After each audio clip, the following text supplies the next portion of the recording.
Hi guys, welcome back. In today's video I'm going to show you what I carry in my bag when I'm winter mountaineering or hill walking. This video is just to show people what I suggest to carry in the bags. I see a lot of people when they go walking and they're ill prepared. It might look nice down in the valleys, but when you get up on the tops it's a bit more wild and you need to be prepared and not have to rely on anyone else for help. So to start off with, if you're going out in the winter mountains, make sure you are prepared and you are confident. Let someone else know where you're going before you do go out. Okay. The most important thing winter mountaineering is obviously on the tops it can be icy and snowy. The first thing you need to do is make sure you've got the proper clothing on.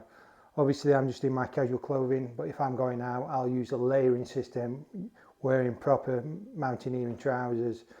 I see a lot of people in jeans. The problem is with jeans, when they get wet you get cold, then you get that wind chill. And it can quite escalate out there from being a leisurely walk to being something different where you might have to call mountain rescue, and that's just down to not being prepared. So if I'm going out and there's any chance of bad weather, make sure every single time you've got the proper kit. It might be a bit heavier on your back, but it's better to be prepared. It's better to have the kit and not need it than need it and not have it. Okay, so definitely make sure you've got a decent set of waterproof boots, nice and rigid. No trainers. Trainers are no good, especially in the winter. You need proper walking boots. Walking boots can take at least a set of crampons. If you're going up Snowdon, for instance, in the winter months, you're gonna need the crampons higher you get. So these are nice, lightweight. These are just 10-point crampons. So these are just a basic walking crampon. Carry them in my bag, they weigh nothing, but they're there if I need them. But you need to make sure that they do fit correctly on your boots. If they're not fitted correctly on your boots, they can come loose. You could trip, then you could have an accident. You need to make sure that you've got a very good rucksack to carry your gear in. You don't want a rucksack where it's bursting out the seams and you have to empty your rucksack to get to your gear. So that's where it comes important, where you're packing your gear correctly, or you've got one with different pockets so you can use it. Alongside with the crampons, you do really want to be looking at least a walking mountaineering stick. So I've got on the side of my bag, this particular bag does hold a mountaineering stick. That's why you do need to be looking at a mountaineering bag, because some rucksacks are just designed as day sacks. They don't expect you to be needing to carry all this kit, so you won't have the extra features to carry your walking axe. So with this one, to get it off, just unclip it, twist it down and pull it out. I've got my crampons, got winter mountaineering ice axe. They do come in different lengths. I'm quite tall, so I use a 65cm ice axe.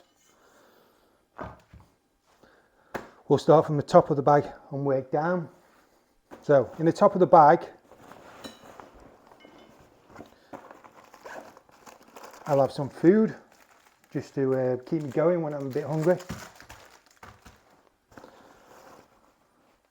A survival outdoor bag. Hopefully I don't need to use it, but I need to be able to get to it if I do.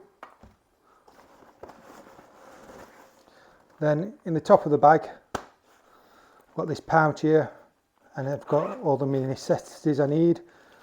I've got a spare power bank because we need these mobile phones nice charged up, but the colder weather does zap the power, so if I do need a little bit more power, I've got my power bank. Importantly, I've got my compass. I know how to use it. It's alright having all this gear, but if you don't know how to use the gear, it's pointless. I've also got the map in the front of the bag where I'll show you where I keep it for the certain area I'm there. I've got a head torch, and before I go out I make sure it's fully charged. And I carry a spare head torch, especially for the winter. It does get dark very easily. You might run into a situation where it takes a little bit longer than normal, so you just need to make sure you've got the stuff there. Obviously, when you're setting off in the winter, you will be laid up. You'll have a lot of your gear in. But inside my bag, I've got my gloves and everything. But I also carry a lightweight pair of these Rab gloves. These are the Xenon Rab gloves, and they're using a Pertex Quantum outer shell. Very warm, very light. First aid kit with everything you need inside it.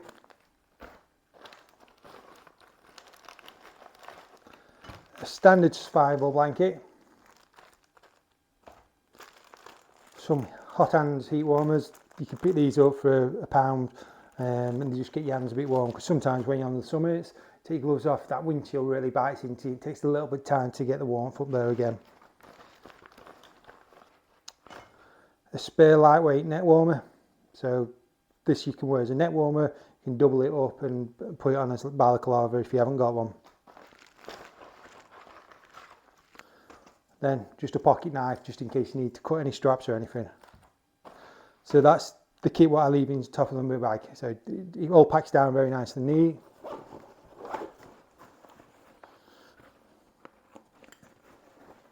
In the top of my bag, what have I got?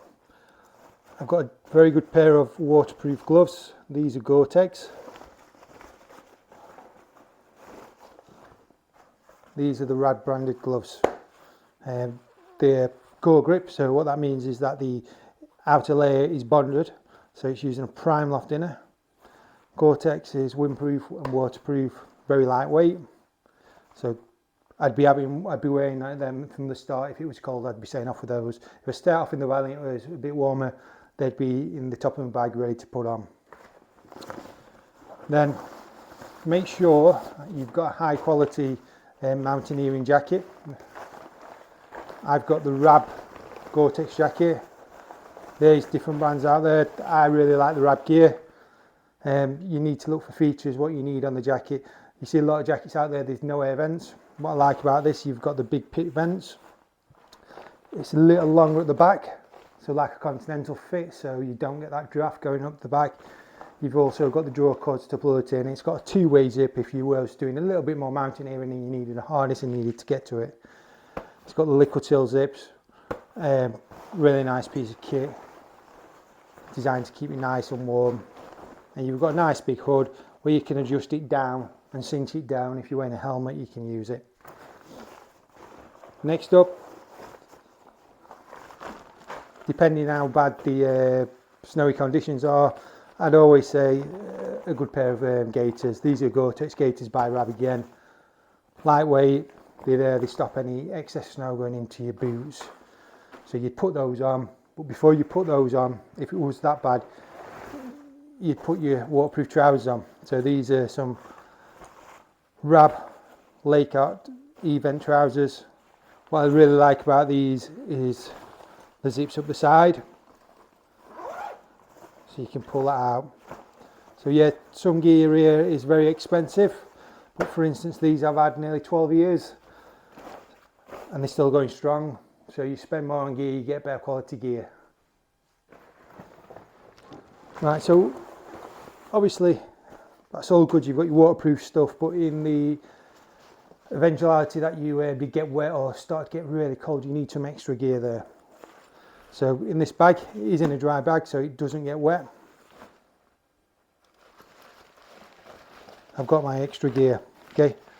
I've got a spare pair of gloves, just in case I lose one of those gloves, because you could quite easily take your gloves off and it could get windy. You could lose your glove and get blown away, or they could get wet. So on this particular pair, these are a pair of Rab mitten gloves. These are the Blizzard gloves. So the good thing of mitten gloves, keeps your fingers together and your fingers generate heat and keeps them nice and warm. Then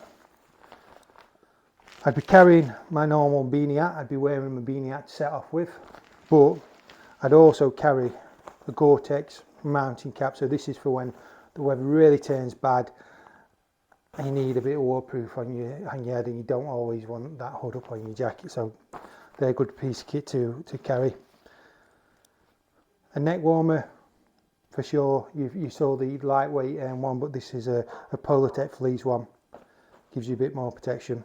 So next in the bag, an extra pair of gloves. Yeah, you can see that I've got 2 or 3 pairs of gloves, but you can never have too many gloves. If you lose your gloves, you're going to get cold hands. These are a lightweight pair of gloves where you could just put them on when you're doing a bit of scrambling, where it's a little bit warmer, but again, they don't weigh anything. These are the Rab grip gloves. You've got the extra digits on the thumb and the finger, so you could use your mobile phone device. brilliant piece of kit. Now, if the weather does turn really bad, because I've been up in the mountains before where it's really nice at the bottom, gets a bit snowy higher you go, then when you get up onto the ridges, it's just a different world, and you just need to cover your face. You don't want any of that wind chill. So I've got this piece of kit. It's like a Rab balaclava slash ninja warrior face. So you got, it's like a pierce hat and neck warmer in one, where you can, once you've got it on, it just turns into like a ninja system. So you've just got your eyes showing, stops any of the wind chill. So really nice piece of kit, what I'll carry in my bag. Sometimes when you set off walking, you'll use your layering system, but when you stop for a drink or you need to stop for a situation, you do get cold quite quickly. You do need some sort of insulation layer where you've got in your bag, you pull it out, it's going to be nice and light, and it keeps you nice and warm. And the most important thing, I think, is the warmth to weight ratio. So in this piece of kit, I've got the Rab Xenon jacket. Again, it's using the twin zip, so it opens from the top and the bottom, so you can get over your jacket if you need to work around. If you're wearing a harness, you can get to your belay device and such like. But it's got a nice big hood, very lightweight, very warm. They weigh nothing. The reason I haven't chose my down jacket for this particular situation is, with down it is great, but if you get caught out in raining down and it's not waterproof, the loft of the jacket doesn't work quite as well as something like this. This is still going to keep you warm. If it gets wet with down, it'll clunk up the down and the loft won't be able to work, and you'll get cold very quickly. So something like that is a must to keep in your bag, keep you dry and warm. Okay, so the other things I would carry in my bag, when we go to the front of the bag, like I did the previous review and showing you how good this bag was. This is the Chilazzi 42, but it does expand to the 47, so that's why it's perfect for winter mountaineering. You've got the extra pockets, you've got the extra loops where you can hook stuff on. But on the inside here, I'll carry my map. Like I said before, make sure the map you do choose is for the area, and make sure you know how to use it. There's no point in getting a map if you don't know how to use it. Make sure it's, obviously at the moment it's fully folded because it's just to show you guys, but make sure you know what area you're working to. You set your compass right, because if you get up into the clouds, again, you need to know where you're going. The other two items I would always recommend is at least a very good quality pair of sunglasses, because if you're out there and it is a nice day and the wind chill's up, it's snowy, the sun will glare off the snow, and there's nothing worse than getting wind in your eyes and your eyes start running, and so it's very lightweight, carry those. Now if it gets really bad and you do need to get your balaclava system on that, the snow, the wind is that bad, a pair of ski goggles with the anti-fog lens in. These are amber lens, so in like foggy, dull conditions, it's superb for giving you visibility. It just highlights it. Again, they carry nothing, they weigh nothing. I've used them a few times on Ben Nevis, being a brilliant piece of kit to carry. Stuff like that a lot of people don't really think about when they pack in the bag for different trips. There's one thing I did forget to tell you. When you are looking for a bag, one of your survival pieces of kit, you need a whistle to whistle for help in the situation you did need to ask for help. Hopefully you never need it, but you've got a whistle built in this bag, so a lot of bags do come with that whistle built in. Some of the cheaper end don't, but this particular one does. If you are wanting to carry a water bladder, this particular bag does carry a water bladder system, and a lot of the hiking bags out there do. I prefer to carry like a bottle, so I can just grab it and go. I would normally carry it in the side of the bag, and I always choose an aluminium. I've used the plastic ones before, and the plastic ones are quite bulky, don't like to slip down the slot, so like a cig bottle like that, nice lightweight. Obviously you're going that way, it's cold, you want something warm to get you warm, so you can put your coffee or tea and thermos flask with a cup on top.